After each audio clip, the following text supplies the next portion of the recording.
যেই পরিস্থিতিটা তৈরি হচ্ছে এটা না বিএনপির জন্য হবে সুবিধাজনক, না ছাত্রদের জন্য আমার কাছে মনে হচ্ছে সুবিধাজনক হবে না। কারণ একে অন্যের পোল খোলা শুরু করে দিয়েছেন। আজকে মির্জা ফখরুল ইসলাম সাহেবের একটা বক্তব্য, তো সেই বক্তব্যটারও একটা প্রেক্ষাপট আছে, এটা আমি পরের ভিডিওতে আপনাদেরকে বিস্তারিত বলবো। তো ওনার সেই বক্তব্যকে কেন্দ্র করে সোশ্যাল মিডিয়াতে আমাদের উপদেষ্টারা প্রত্যেকেই যার যার অবস্থান থেকে কাউন্টার করা শুরু করেছেন। বিশেষ করে উপদেষ্টা নাহিদ যে তথ্য আজকে দিয়েছেন, সেই তথ্য বিএনপির জন্য এই মুহূর্তে কতটুকু আসলে সুবিধাজনক হচ্ছে। কিছু গোপন তথ্যই আমরা যদি দেখি বা মনে করি আর কি, যেগুলা ফাঁস হয়ে যাচ্ছে। তো মির্জা ফখরুল ইসলামের বক্তব্যের সমালোচনাকে কেন্দ্র করে নাহিদ বলছিলেন যে আপনারা বলছেন যে এই সরকার নিরপেক্ষ না, নিরপেক্ষতা পালন করছে না।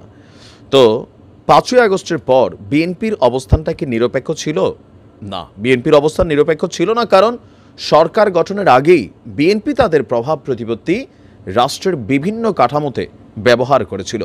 আর তার মাঝখানে কি বলো যে আপনার নাহিদ বলছেন যে ৬ই আগস্ট আপনার আমরা যদি দেখি এখানে ৫ই আগস্ট থেকে তার বক্তব্য হচ্ছে যে ৫ই আগস্ট থেকে যখন ছাত্র জনতা রাজপথে লড়াই করছিল, পুলিশের গুলিকে তারা কি বলো যে বুক পেতে নিচ্ছিল, তখন আপনার একটা সেনা শাসন বা জরুরি অবস্থার একটা সূত্রপাত করার চেষ্টা করেছিল।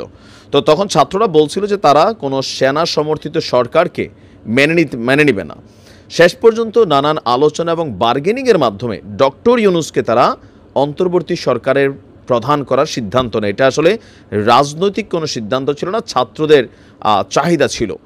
তো সেই জায়গা থেকে বলা হচ্ছে যে আপনার এই জাতীয় সরকার না হলেও সরকারের অবদান সব পক্ষেরই অংশীদারিত্ব ছিল। তো সরকার গঠনের আগেই ৬ই আগস্ট অ্যাটর্নি জেনারেল, রাষ্ট্রের খুবই গুরুত্বপূর্ণ একটা পদ বিচার বিভাগীয় অংশে, এবং পুলিশের যে আইজি নিয়োগপ্রাপ্ত হয়েছিল তারা ছিল মূলত বিএনপির লোক। বিএনপির লোকদেরকে সেখানে সেট আপ করা হয়েছিল। বলা হচ্ছেন যে আপনার সব পক্ষই নানান সুবিধা কিন্তু তখন আপনারা নিয়েছেন। তো তার বক্তব্য হচ্ছে এরকমভাবে সরকারের উপর থেকে নিচ পর্যন্ত নানান স্তরে বিএনপিপন্থী লোকজন কিন্তু এখানে সেট আপ হয়েছে।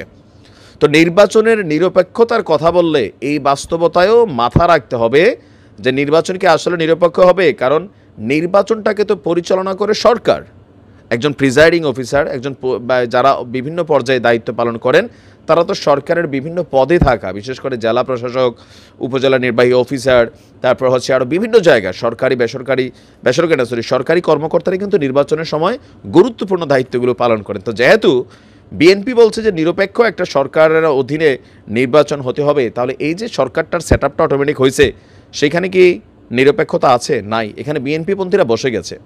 আবার আমরা দেখছি, এটা নাহিদ ইসলামের বক্তব্য না, জনমনে প্রশ্ন আছে বিভিন্ন জায়গায়, জামাত ইসলামও প্রশাসনিক সেক্টরগুলোতে তাদের নিজেদের অবস্থানকে তারা সুসংগঠিত করে ফেলেছে। এখন এই যে তথ্যগুলো যখন সামনে আসছে, তো জনগণের কাছে আসলে কি মেসেজ যাচ্ছে যে নির্বাচনের মাধ্যমে সরকার গঠন হবে, জনগণ যাকে ভোট দেয়, তো সেই নির্বাচনটাকে নিরপেক্ষ করতে হলে একটা নিরপেক্ষ সরকার লাগবে। তো এই সরকার যদি নিরপেক্ষ না হয় নাহিদদের ভাষায়, তাহলে যেই সরকারটা আপনারা করতে চাচ্ছেন সেটা কি নিরপেক্ষ হবে? কারণ সেখানেও আপনারা আপনাদের সেট আপ ক্রিয়েট করছেন। আসলে এই ধরনের তথ্যগুলা একে অন্যের জন্য রাজনীতির মাঠে কিছু ভোট নষ্ট করছে। প্রেক্ষাপটটা আসছিল ছাত্রদের একটা রাজনৈতিক দল গঠন নিয়ে। আমি আমার পরের ভিডিওতে আপনাদেরকে এই তথ্যগুলো দিচ্ছি, ওইখানে দেখতে পারবেন যে কেন মির্জা ফখরুল ইসলাম আলমগীর তিনি হঠাৎ খেপছেন।